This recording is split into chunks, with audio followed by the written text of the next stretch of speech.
Hello, dear friends.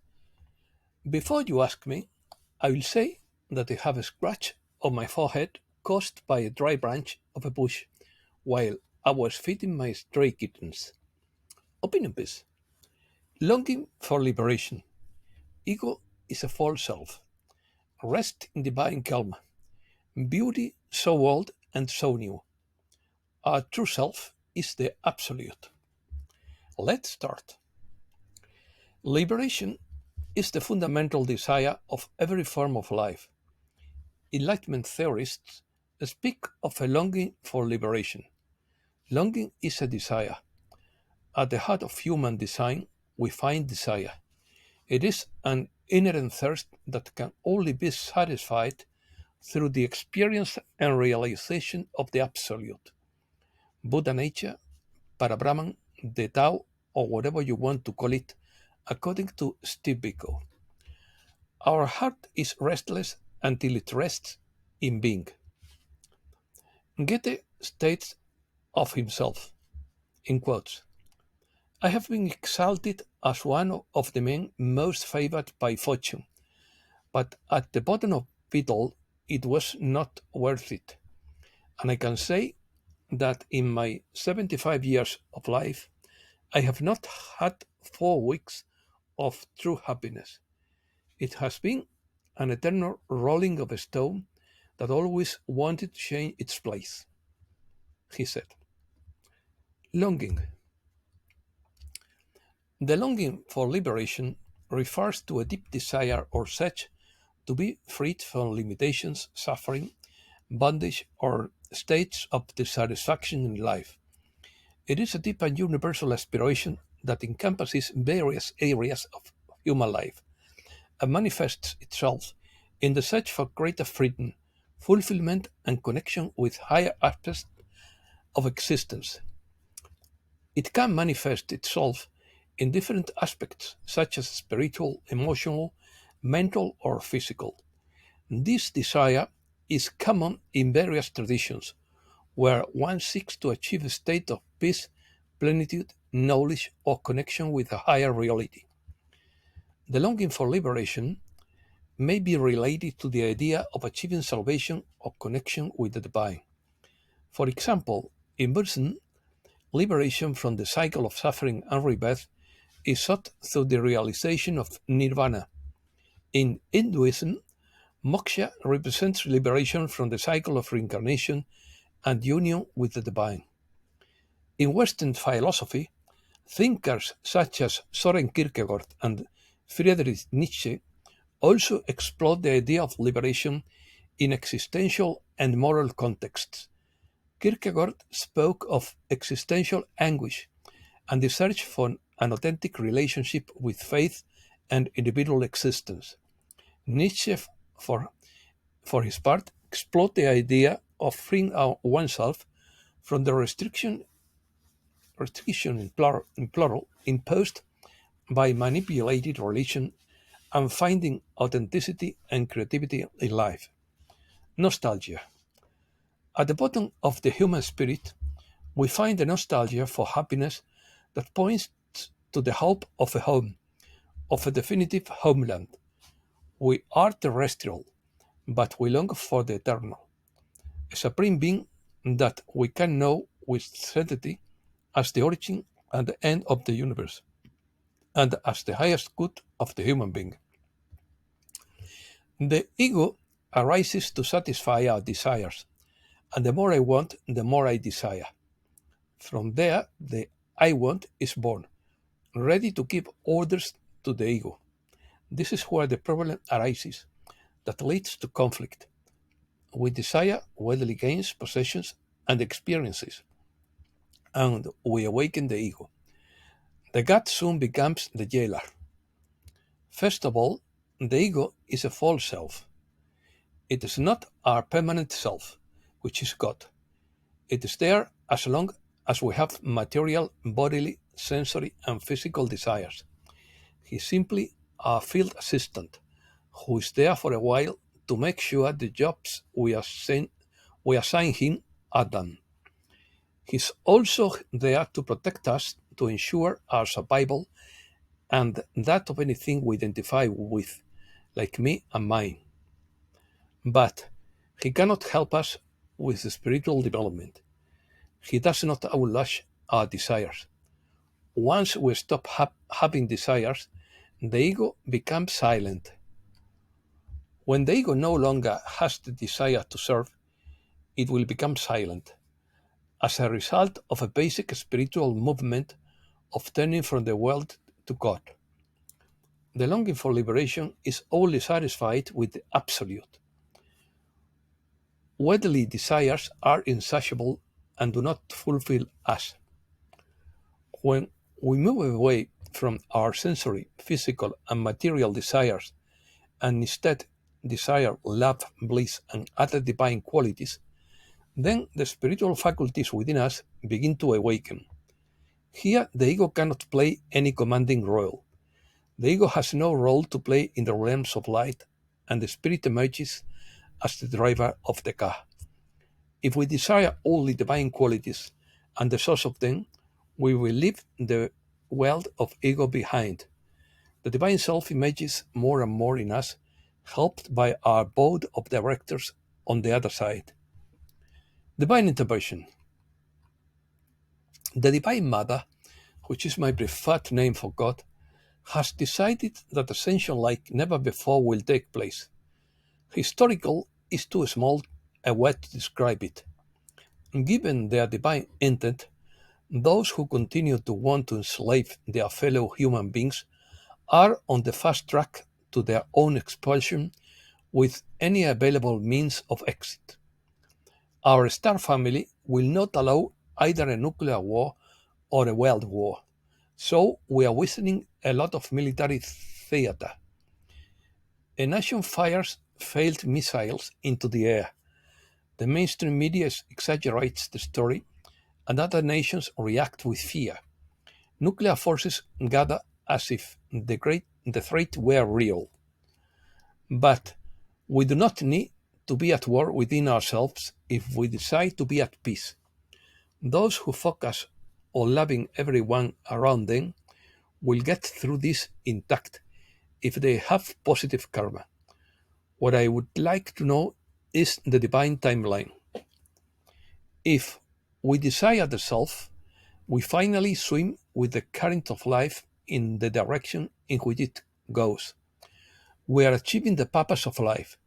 The purpose of life is to know, discover, and realize who we really are. When one of us realizes himself, God meets himself. All this was created for that meeting. Consent. The phrase, the heart is restless until it rests in God, is a quote attributed to the Christian philosopher Saint Augustine of Hippo in his work Confessions. Augustine experienced the feeling of restlessness and emptiness despite having sought satisfaction in various things, such as knowledge, relationships, and worldly pleasures. In the end, he discovered that this persistent restlessness in the human heart can only find true rest and satisfaction in a deep relation with the divine. The phrase reflects the idea that human beings have an innate spiritual longing that cannot be fully satisfied by worldly pleasures or material possessions. Instead, only through a connection with the transcendental can the human heart find its true purpose and tranquility. One day, Augustine was walking along the seashore next to the beach, spinning around in his head. Suddenly, when he looks up, he sees a beautiful child who is playing in the sand. He watches more closely and sees that the boy runs to the sea, fills the bucket with seawater, and returns to where he was before and empties the water into a hole. The boy does this again and again until Augustine, immersed in great curiosity, approaches the boy and asks, "What are you doing?"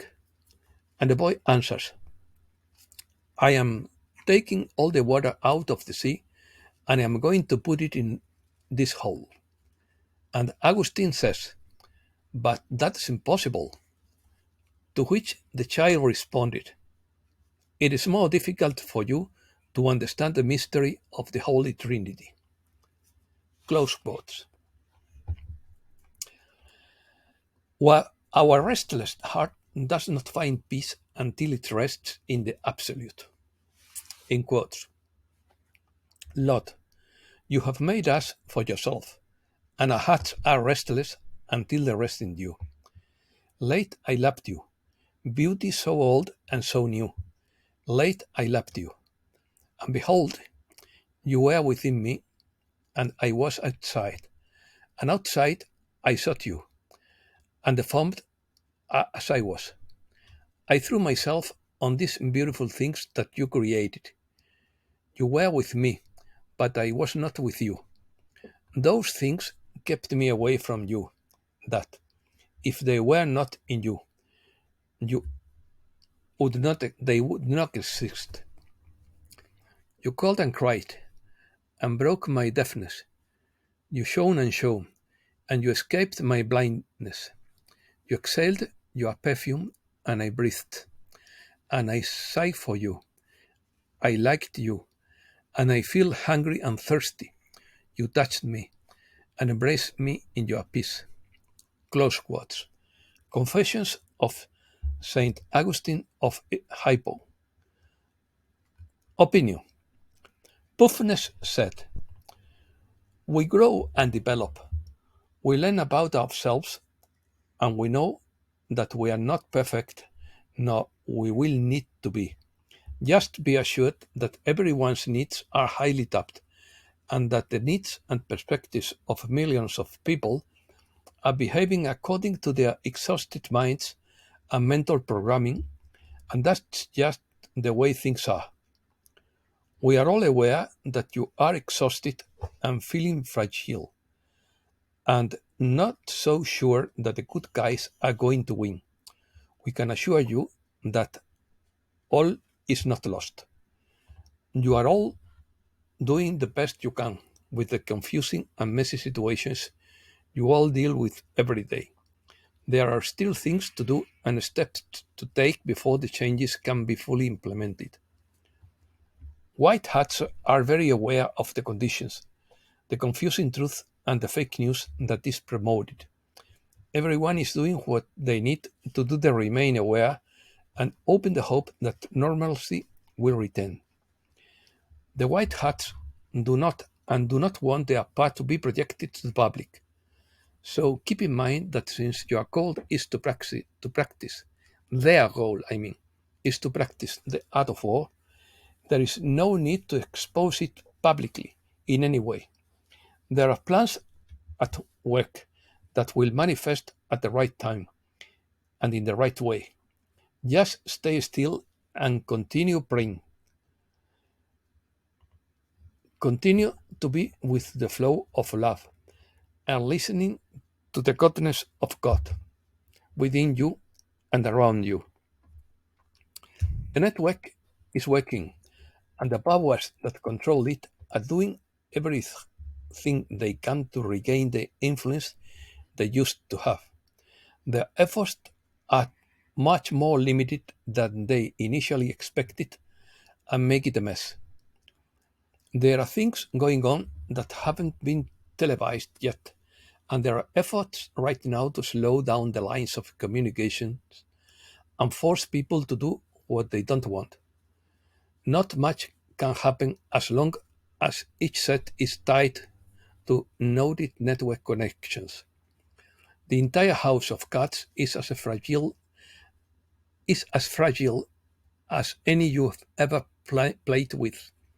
However, faith in the current chaos keeps the entire ark afloat. There are blessings ahead by bumps. Your job is to stay awake, aware, optimistic, out of the loop, allowing the games that are being played to continue. You are all intelligent enough to recognize that things are not connected in any way to the reality you thought you knew. The matrix is very real, and if you are determined to get out of it, Study it and determine what you are afraid of, how right you are, and get rid of the fear. Fear is immobilizing and leads to paralysis. Start asking the right questions. Who are the players? What do they seek? How many are there in the game? What happens if you refuse to play? Be as enthusiastic as you have been divinely guided, a critical thinker and a psychic. Be kind to people, but above all, be kind to yourself. Not indulgent, but kind. Do the right thing, and the right thing will come to you. Censorship. A new law known as the Digital Services Law came into force in the European Union on Friday, establishing an internet censorship regime to prevent criticism that is more authoritarian than anything we have seen before. From now on, European bureaucrats will be the arbiters of what is acceptable to say in the internet, says Michael Snyder. If they discover something you've said on a large online platform that they don't like, they can force that platform to remove it because someone in Europe could see it. Big tech companies will reportedly be, in quotes, legally responsible for the content they publish. The technology companies want to avoid such sanctions, so they will obey. Under this Orwellian regime, a team of hundreds of unelected European Union bureaucrats will decide what constitutes disinformation and instruct big tech companies to censor it. This can be done in many ways, simply by using human moderators who remove content, shadow banning problematic creators to reduce their reach, demonetizing certain content, and changing algorithms to favor or disfavor certain topics. From now on, it will be more difficult to share alternative points of view on the internet. For a long time, the internet allowed everyday people like you and me to share the truth with a world that needed it. But now controllers want to accept a draconian level of control over the internet. President Harry Truman said, in quotes, once a government commits to the principle of silencing the voice of the opposition, it has only one way to go, and that is to take increasingly repressive measures and create a country where everyone lives in fear. Close quotes. And that's all for today. Thanks a lot, dear friends.